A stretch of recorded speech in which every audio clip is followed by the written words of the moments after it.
Cserépfaluban március 15-én lovasok vezették a református templomtól a közösségi házig vonuló, az 1848-49-es forradalom és szabadságharc tiszteletére rendezett ünnepség résztvevőit, ahol egy rövid műsor után Kósik István, a község polgármestere mondott ünnepi beszédet. Tisztelt ünneplő közönség! Az 1848-49-es forradalom és szabadságharc Magyarország legnagyobb nemzeti ünnepe.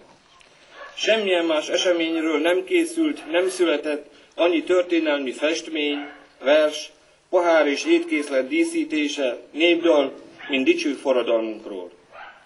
A régi református szobák falain ott lógtak a történelmi témájú mácsolatok.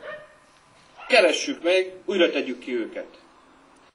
A megemlékezés zárásaként a település alpolgármester és egy képviselője koszorút helyezett el az 1848-as hősök tiszteletére felállított emlékműnél. Közreműködtek Daragó Károly vezetésével a Cserépi Zeneiskola növendékei.